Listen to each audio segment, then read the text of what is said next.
Dedication and devotion to a person, idea, or object can be admired in many facets of our lives. Most importantly is the individual's devotion to God.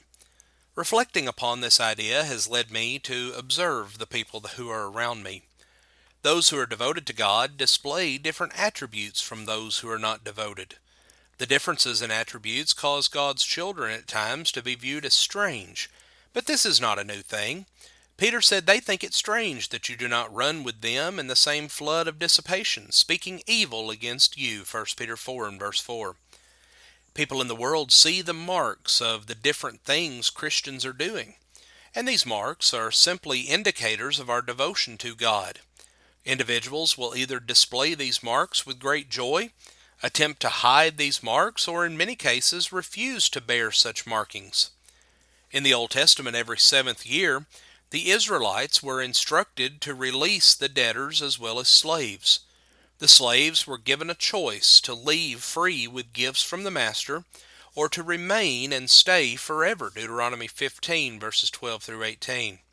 What is interesting is that the slave that chooses to stay with the master forever is taught to be taken to the doorpost and have the master thrust an awl through their ear into the doorpost. This piercing would be a mark to show the dedication and devotion to the master. Under the law of Christ, we're not commanded to participate in this type of activity, but there is a principle we can find that is also taught in the New Testament.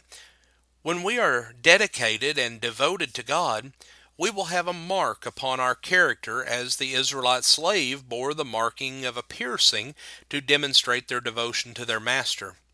The markings that I will suggest that will distinguish Christians from the rest of the world are not ones that are physical, but they are ones that are very much so recognizable.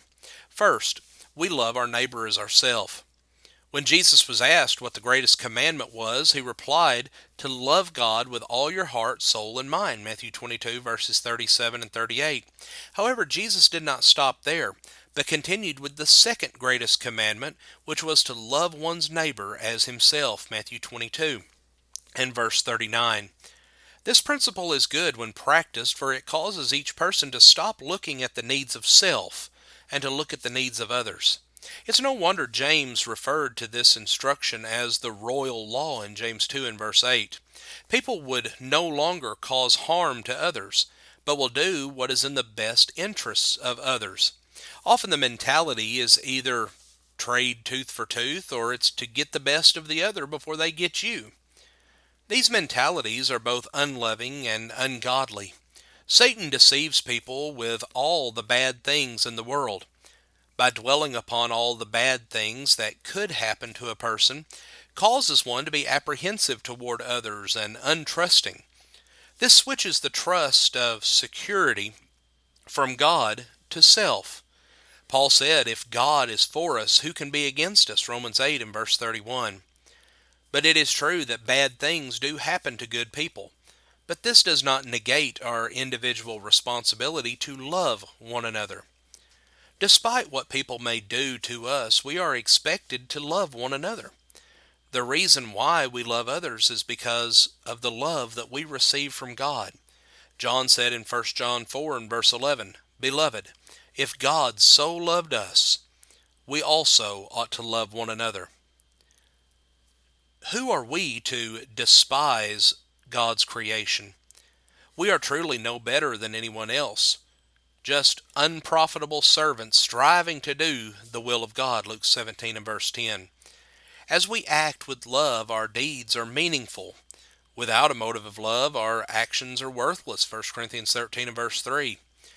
So when we see a good charitable deed, we do not need to look at how the receiver will be able to repay us sometime down the road. The person that we may be able to help could be our enemy. Do we simply pass by and do nothing? Well, no, certainly not. Having ability and knowledge to help another out and not completing the deed, James tells us is sin in James 4 and verse 17. Jesus said to love your enemies and do good to those who may not repay, Luke 6 verses 27 through 36. Loving like Jesus is to act and expect nothing in return. Friends, we thank you for joining us for our program today. We encourage you to join us again tomorrow as we continue our look at the marks of devotion. Have a blessed day.